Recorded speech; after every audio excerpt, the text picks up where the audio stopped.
It's another interview with one of my favorite people, Barbara Williams. So I absolutely love Barbara. She's such a wonderful person. We always have a great conversation. We have another interview. I did an interview with Barbara probably a year ago or so that is on my YouTube channel. So you can go check that one out. But you can find Barbara, Act Like Barbara, on social media. She also runs the SIR support group with JC. So from last week's episode. So both of them, JC and Barbara, are just such amazing people. I absolutely love them. And I know about them from the carnivore world. So I wanted to have them on the series for Meat for Mental Health so we could talk a little bit more about mental health. But I really wanted Barbara to specifically talk about trauma and her journey utilizing carnivore on her healing journey, and how it's not all that we do to heal ourselves, but it's been an important piece. So an animal-based way of eating, but also, just how meat can help us heal.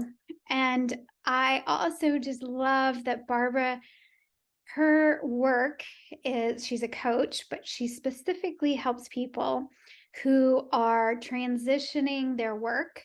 So when they're really looking to do work that feels more meaningful, that is helpful, and mostly, in the health and healing sphere, but it could be something else, but where people are wanting to transition from whatever work they're currently doing to work that feels more meaningful and is giving to other people, serving other people.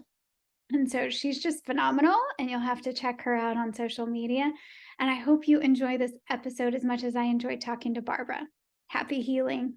Barbara Williams, welcome to the show. I'm so excited to talk with you again. Me too. Thank you so much for having me. Yeah, you're such a bright light in the world. So I love seeing you in the world doing all the things that you're doing and your coaching. And I know what a great coach you are because I know how much I like talking to you. So I know that other people are really benefiting from being able to work with you. Oh, thank you. Likewise. If anytime you ask if I want to be on your show, I'll say yes, because I want to just be a part of what you're creating and contributing to the space as well. It's just so much positivity and help for so many people. So thank you. That's the plan, right? Is to focus Yeah. on the joy and the optimism. I think that that is our work right now, is that Yeah. we need to do that for ourselves, that it's really easy for all of us to get kind of caught up in the critical, the cynicism of the world. And I think that, so I don't know, you're just one of those people that I feel like you're a bright light in the world. And I want to make sure that I'm always keeping in touch and seeing what you're doing, because it really helps me to stay focused on the optimism and the joy, because some of this stuff just is stinky. It's really hard. Yeah. It's hard. Yeah, it's crazy how much the world feels like it's in turmoil right now, like culturally and politically and all the stuff. But it's hard to, like, I have to take a break from social media, and I don't even look at the news anymore. So I get my news through social media. So I have to take a break from that just to avoid some of that, like, every single topic can't be life or death. Like, it just can't be. And we have to focus, like you were saying, on ourselves, our family, what we can do in this moment to progress ourselves, take care of ourselves, and protect our families and loved ones, and improve on that level, because that's all we have control over. Anything else is just worrying for the sake of worrying. Right, which I think I'm really good at that. The Yeah. worrying Oh for the yeah. sake of worrying. And I'm really tired of that. I'm feel tired of all the worry. The other day I even thought, like, who am I if I'm not a worrying mother? Like, seriously, who Mm, am I? Who do I want to be? Because I'm tired of being the worrying mother. I think, a mother that's concerned and safe, great. But worrying, I don't think yeah. it's helping any of us. So Yeah. yeah, so let's talk a little bit about, well, I wanted to have you on to talk about meat for mental health. And so we'll Yeah. talk about some of your journey and mental health, and what eating meat has done for you and your Sure. health. But I think it's important to really for us to talk about how do we take care of ourselves and our families, because that is I think that is really focusing on the here and now and the people in our lives and our community. That Yeah. is a really important way to work on feeling better, on Right. feeling the joy and the optimism and doing what we can do. And I know that that will trickle out. So Yes. how do we do that? What are you doing right now that's really helping you in your healing, your health? Well, definitely taking time for not only myself to take a break, to relax. And of course, I lean towards, I was just talking about this with one of the group calls that I lead today, actually. We were talking about, oh, I'm in a yang week and now I need to go into a yin week. And I loved that. That was something that one of my members had said. And I loved that balance. I never really thought about it because I could just go into work, work, work, work, work. Let me, I'm productive. Therefore, I'm doing something. Therefore, I'm not sitting around feeling helpless or hopeless. And that's great. But you do need a moment to just like, okay, recharge. Instead of creating content, I'm reading and I'm listening and I'm, or just doing something that's totally separate of that, like mindless, like playing a game or spending time with family. And that leads into the other thing that I've certainly refocused on is my partner, my boyfriend, having a better relationship with him, because relationships, you can just drift apart. You can naturally just grow apart and detach if you don't actively work on maintaining that connection and spending quality time and thinking about what do they want to do and doing new things with them and all of that stuff. So that's been huge. I mean, it's so funny how you don't even realize how much you like don't hang out with the person you're in love with until you like, wow, this is like we're roommates almost, there's just like a difference there. And so we've really been able to reconnect, and that's been amazing. So and I've taken time away from work. It's no longer for work. It is for us, and it's for being together and being in love, and just that sort of thing. So I think taking those moments where you can to Mhm. refocus your energy, because where you put your energy, of course, things are going to grow and blossom and progress, right? Right? I mean, psychology 101, Right. mindfulness 101, where Yeah. you put your attention and your focus primarily is going to grow. That will Right. grow. So I love that that's your intention and that's where you're putting your focus right now on that Yeah. relationship. And it seems like y'all are very cute anyway. So that's We do okay. Yeah, yeah. No, yeah. it's been good. I mean, been with him for 7 years, so we're doing something right. Yeah. But to work at it, Yeah. to not just get some compliant or whatever that word would be. Yeah, complacent and yeah, Complacent, that's the word. stagnant, all Yeah. those fun words. Yeah. Right, right, right. So that's important. And so with your mental health, so you've had quite the journey with Mhm. your mental health and have had to do a lot of work there. How has your mental health been lately, and especially in dealing with chronic inflammatory syndrome? So you've got the Yeah. chronic inflammatory response syndrome, CIRS, and you're Right. helping other people that have CIRS. So that's got to be rewarding. But Yeah. in that, how has that been with your mental health? I I don't want to chalk everything up to personality types, and I don't know how much you're into that stuff. But I've certainly learned I'm an ENFJ, and I actually work with a typologist from time to time who is really into like the Jungian like level, all that stuff. So Mhm. I know that what I have a tendency of doing is if I'm going through something, Mhm. well, dang it, I better make use of it by helping others go through it too. Like that is my default always. And of course, you can run yourself into the ground if you're not careful. And that's the negative side of it, not take care of yourself enough because you're so focused on other people. But I think I've hit a good balance there as far as like my mental health with dealing with the chronic illness, having the group with JC, who I know has been a guest on your show as well. So the SIRS group, we run that and have a lot of fantastic members, super helpful, watching them help each other out, watching them come up with solutions that I hadn't even thought of for other people. Like all that stuff is just uplifting to me. Even when someone's in there having a terrible, like just they are in pain and they've been in pain for so long and they're just sad and struggling, even that is tolerable because there is so much hope around them of people healing, encouraging that person and pushing them forward. So as far as like my mental health in dealing with SIRS, I find so much solace in the group and the community. And I for me and my personality type, that is like really helpful. And I know some people do much better withdrawing and kind of reflecting on their own and walking that path, but I'm definitely an extrovert. I definitely get my energy from other people, and hopefully I give as well. But I definitely have felt that that's only been a boost is I guess my point, and leading that group and being a part of that. And it's helped me on my own dealings, mentally dealing with SIRS. Mm-hmm. Yeah.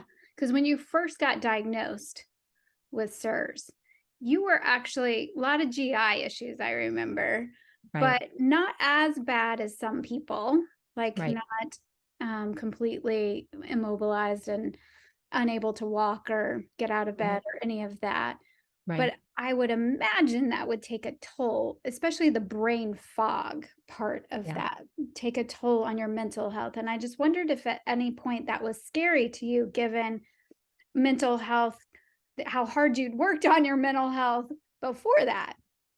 Yeah, I think a lot of it I didn't realize until it was healed, because the binders, which is like basically one of the first steps of SIRS treatment, lifted the brain fog, not right away, but like within like 4 to 6 weeks. And it was a shocking improvement. And it's almost like I didn't even know what I was missing. So Right. that was cool. So looking back though, before that, and some of the jobs that I had that weren't that great, or they were jobs I was good at, but I just wasn't very fulfilled.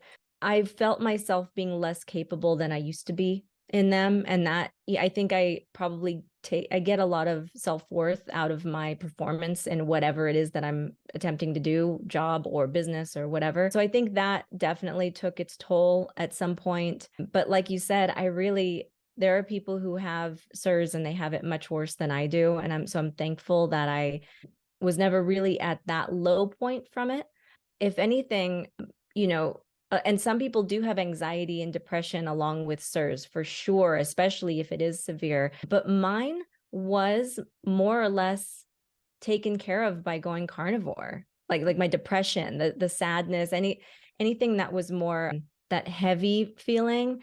I mean, any time that I've gone on like a no sugar type of diet, because I've tried others in the past, Whole30, paleo, stuff like that. All the things. Um, Yeah. yeah, the your energy lifts, and you do have like a little bit of a brain fog clearing, and yeah, that energized feeling. And I think that has been a really great tool against depression and giving me more the energy to look at goals and to actually pursue them. And I think that act, for me anyway, has been a really instrumental in getting me out of depression, is to work towards goals and have goals. Right. So before you went carnivore, were you were you in pretty good mental health, or did you feel like you were depressed at that point? I can't remember. I Yeah, I went through like in my 20s, Yeah. like when because I was a vegan vegetarian for about 3 years in my 20s. I did the whole juicing thing. Like Oh I yeah. did, like I think I made it to 7 days of just vegetable juice before I like felt like I was going to pass out. But I did all of that stuff, and I was on birth control and like the pill, hormonal. And I was living in LA at the time, lots of traffic, lots of people, lots of busy and stressful jobs. My depression was pretty bad back then. Like that was never suicidal, but like, why am I alive? And I would rather not be. Like, and it's just, thank God that is so far away, so far away. Like I almost can't remember how terrible that felt. Like I can, but it's like distant enough, thankfully.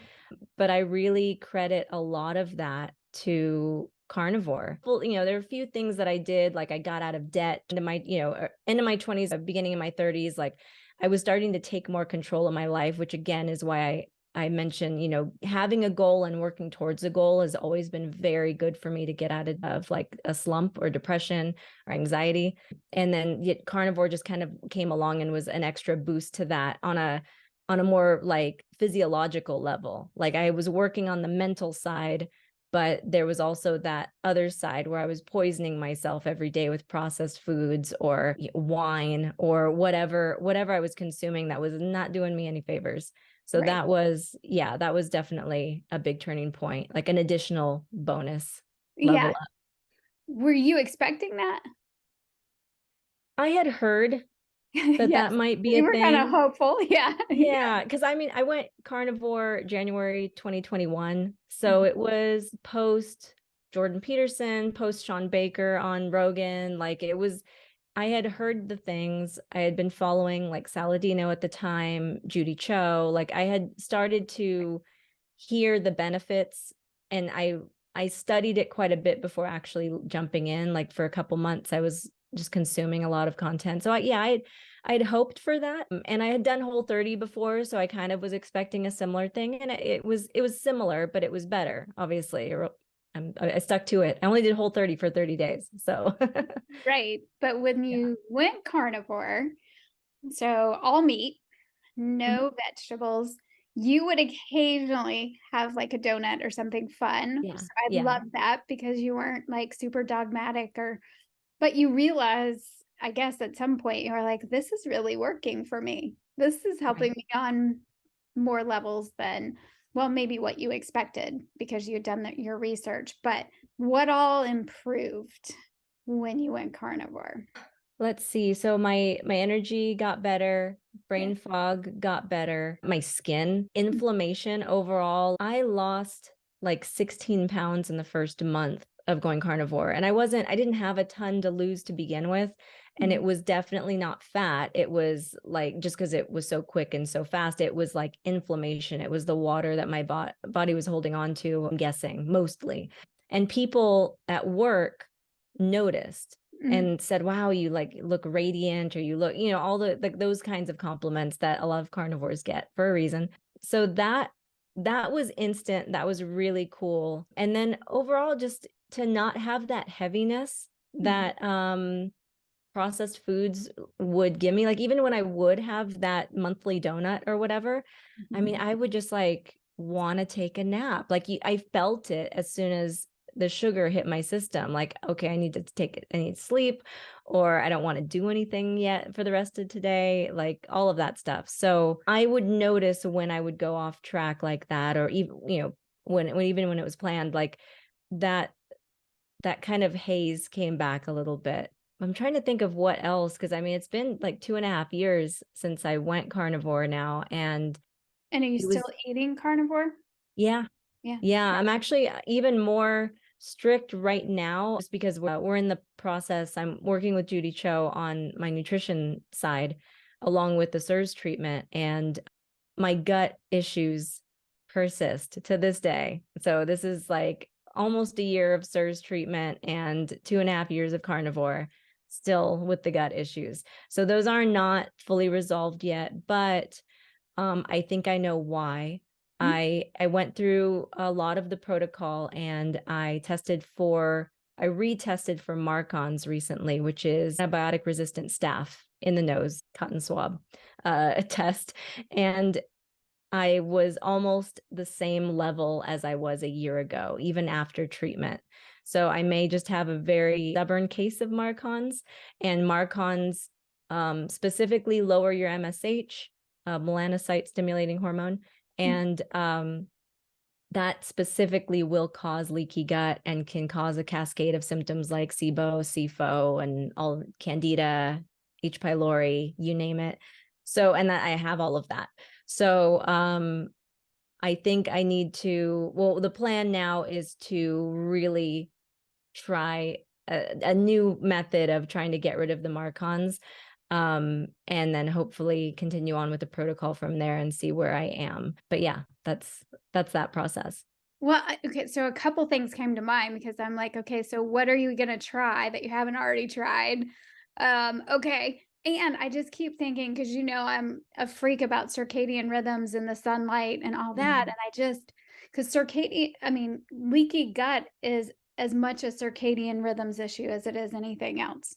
Makes So, sense. Yeah. so of course I'm like, well, we probably need to talk offline so I can tell you some things that you might easily do to just support your circadian rhythms while you're Love doing the it. rest of it. Yeah. Just see.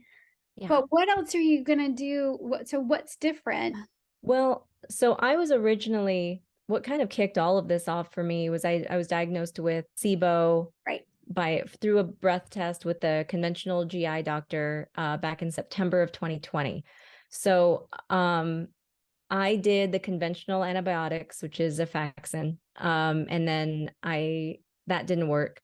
So then I did the herbal antibiotics through a naturopath, and those didn't work. But I also started carnivore at that point. So then I just kind of rode the carnivore train, expecting eventually for it to work, and it didn't. So the idea is that if I can eradicate Marcons and my MSH can go up, or it should be, or at least just higher than what it is right now, my body will then be in a state where I can start to eradicate the SIBO or SIFO or any of the other stuff with, again, kind of using those same methods. Potentially with SIBO, a common method to use is the elemental diet, Hmm. which is real fun. It's just a liquid diet for like 2-3 weeks or whatever, but it basically is to give you nutrition but starve the bacteria in your system and your small intestine.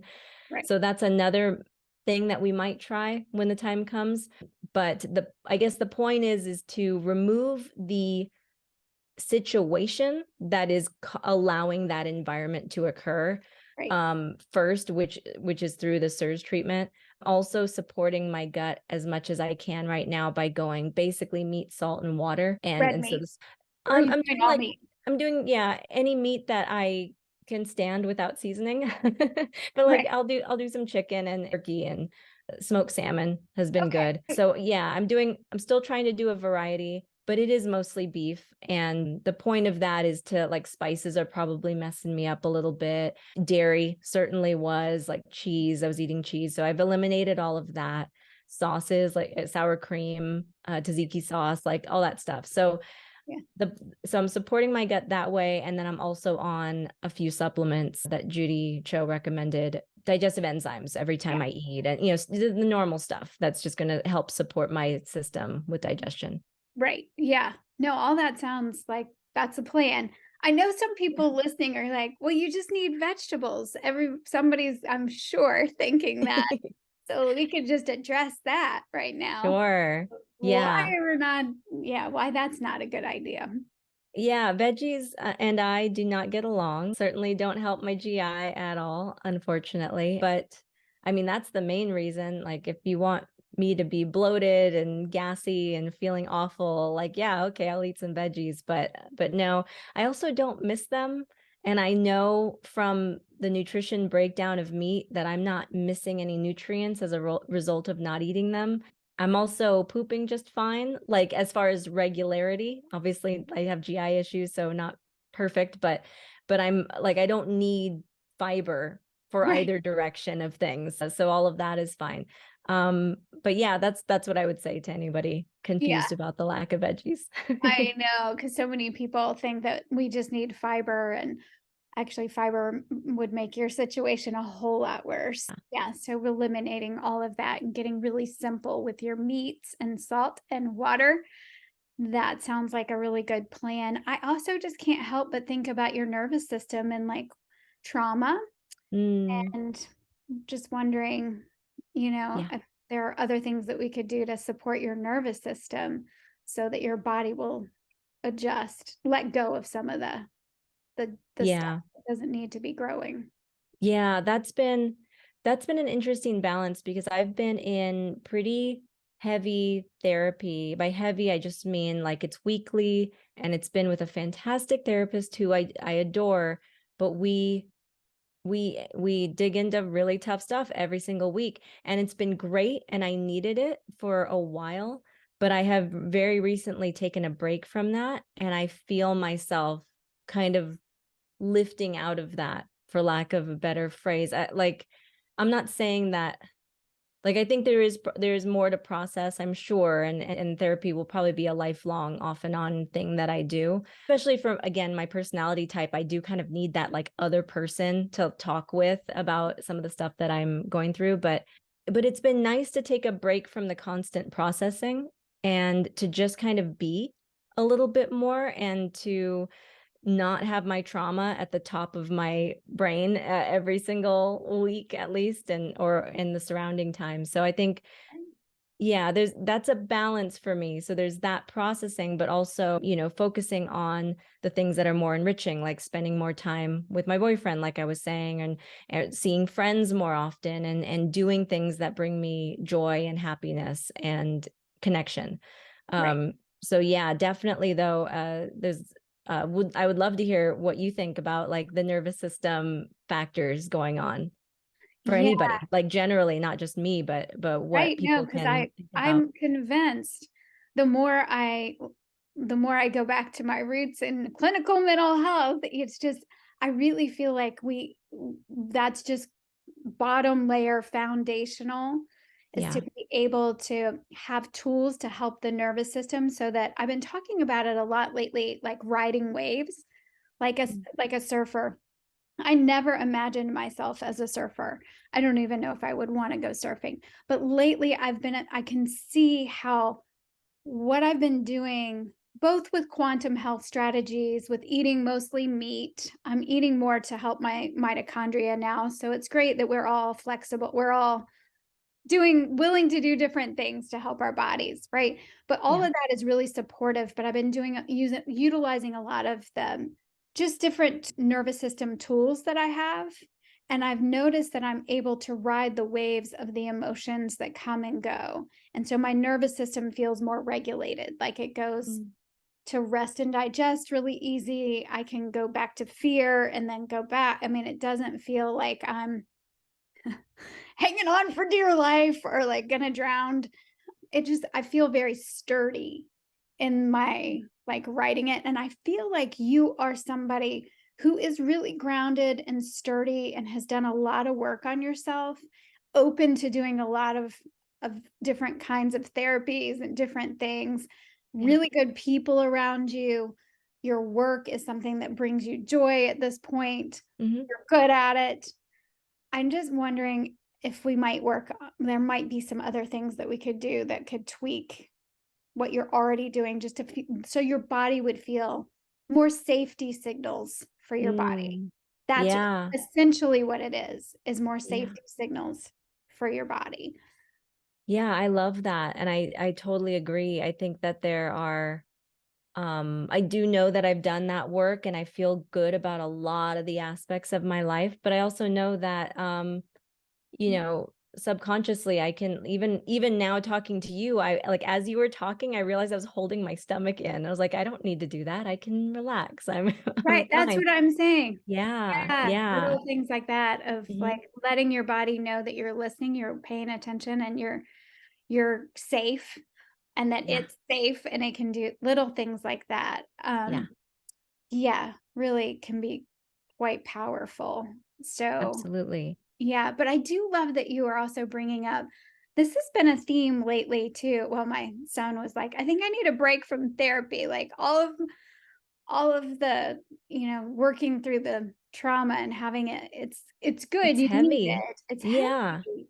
And Yeah. for a minute you might just need to do something else, just be like you were saying. Yeah. Well, it's like working out, you Yeah, get a deload week, or you take a week off sometimes if you're pushing really hard and yeah, you're hitting PRs and all the stuff, if you're a weightlifter. But you need that moment of, like, full restoration, recovery, basically, from all of that. And I think things can go in cycles a little bit, in a mhm, positive way, kind of like what, the surfing analogy, and just kind of riding that wave, and okay, that was tough, but I have a new perspective and new appreciation for whatever it is that you're working on, and then you take a break. And it's that, I guess, the yin yang thing as well, that reflecting Right. time versus the work. Yeah, I think taking moments away from therapy is not necessarily a bad thing. It's something to try, especially if you've just been going weekly for a very long time. It's good to take a moment. Yeah, I think there was a time, I mean, some people might call it dark night of the soul, right? Where there was a chunk of time where I felt like, I mean, I was even going twice a week sometimes, just because it was so intense, that my life was intense.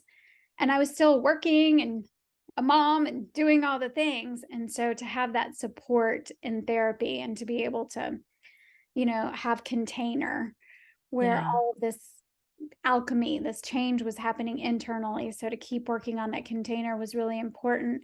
And then, and then there's a time where you spread it out, where it's just not as intense. So, yeah. And Yeah, that makes sense.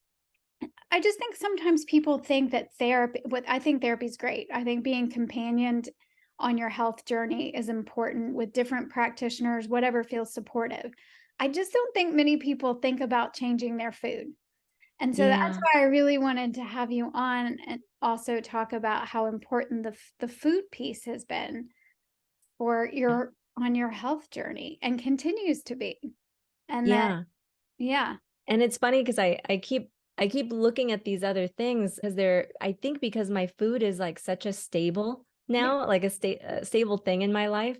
But you're absolutely right. There's something like, the whole red pill, blue pill thing. Like once you know the mhm, truth about like how, what's in your food and what happens, like what chemicals are actually used to make that product or this product, it's hard to consume that without having that in your mind, like, I'm basically eating poison. I mean, I don't mean to be dramatic and overstated, because like you don't die from a candy bar, but it's hurting you. It is hurting you in some way. And so I think it is really important. And I will notice again, if I usually not with like just one donut, but if I were to like have a whole meal of totally off carnivore, I'm sad the next week. It takes a few days, and it's not depression necessarily. I think it would go that direction if I kept eating that way, but it's like I don't know, just unmotivated, and yeah, your energy's lower and you're just tired and your body is clear. Like it's almost like getting sick, like you're kind of fighting something off, because you are that in a is. way. Yeah, that's exactly how it feels for me too. And it feels also, and this will be, like a handful of blueberries. It's not like I'm not even talking about digging Like a into donut. like a donut or the box of gluten-free cookies or whatever it is.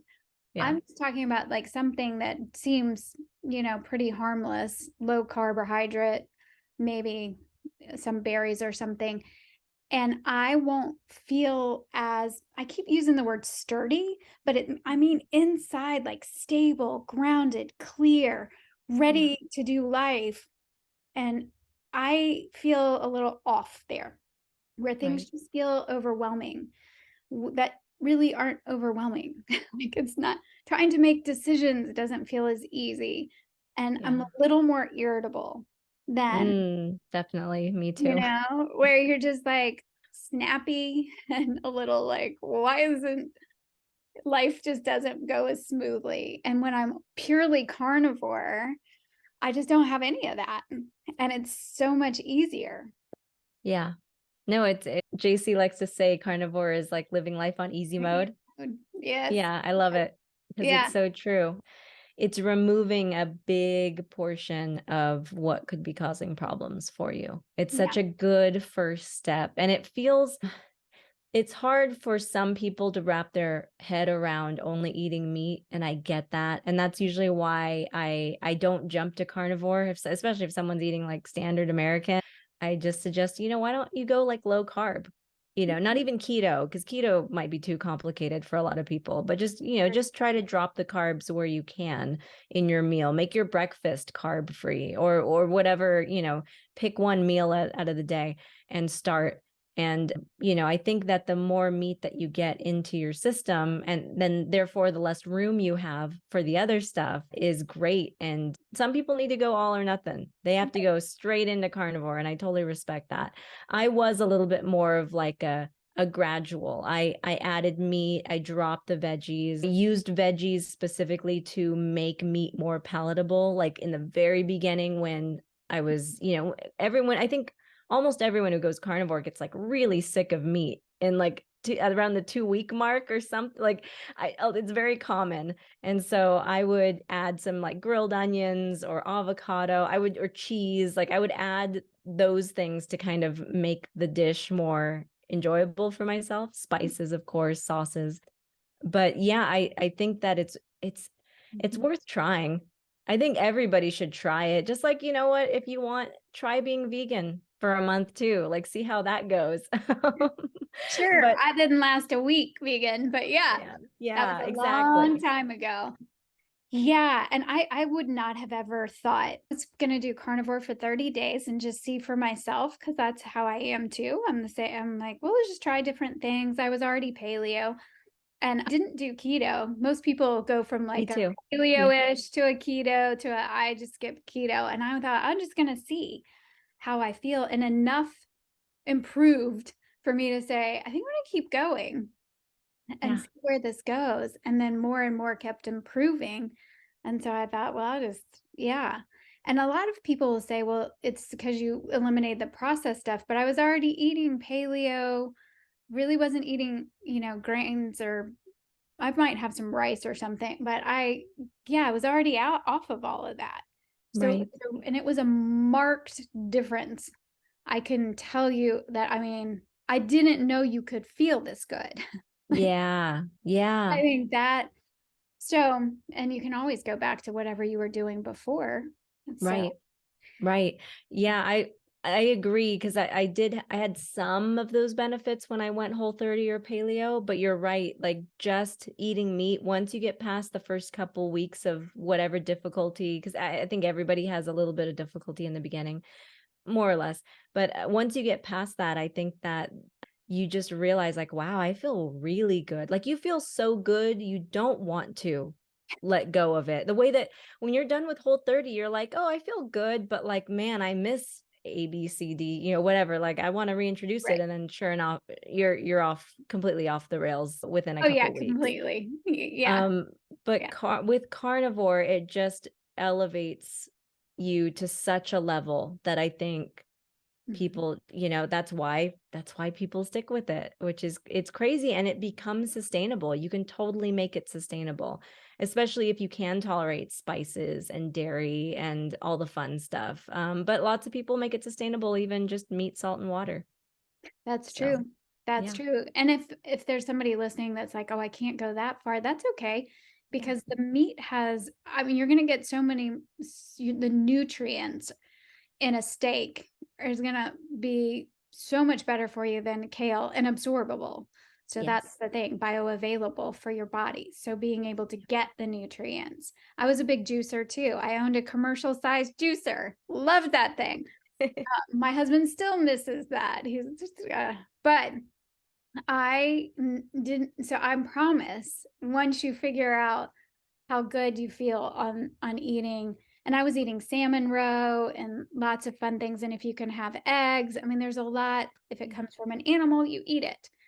And I think for me, where I am now is adding some seasonal fruits and vegetables, not much fruit actually, but just veggies for me. So if it's in season and it's local, I'm just seeing how that works for me to see if that Nice. helps orient my mitochondria. And so that's what I would say for people. If you can get rid of the processed junk and the flour and the sugar and the seed oils, like no Yeah. one needs that. There's nothing that you need in that.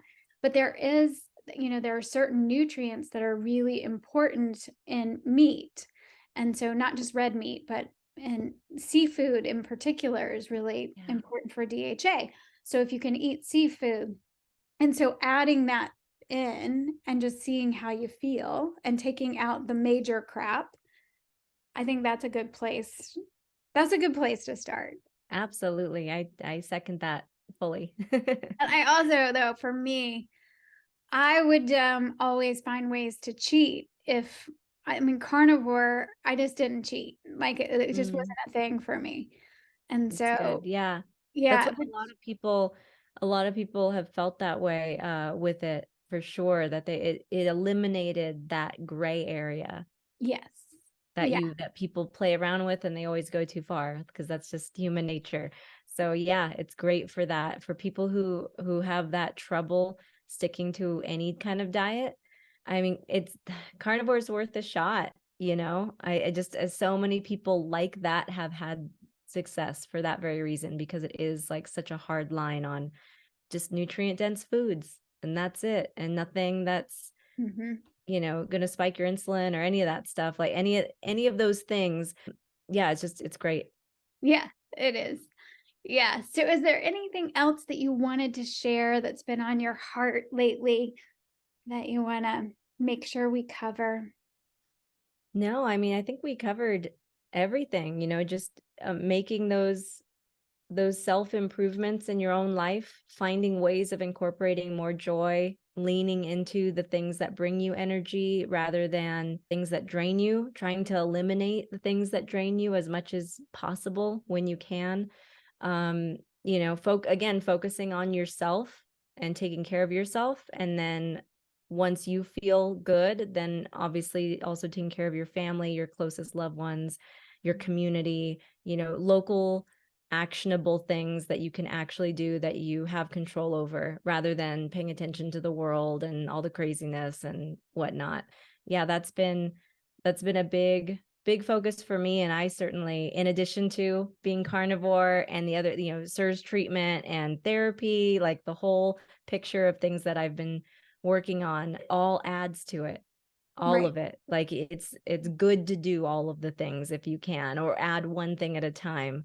But yeah, that's been on my heart, and I just love all everything that you cover on your channel, and all of the great, the tips and the ways people can implement that sort of thing in their life that you provide is amazing. So thank you for having me on and helping me be a part of it. I love it. Yeah, no, thank you. And thank you for coming on. I always enjoy talking to you and hearing what you're up to and what's going on. So, Yeah, likewise. yeah, so I love it. Well, and we'll keep doing it. We'll keep having you on. We'll keep Awesome. doing more. Yeah. So fun.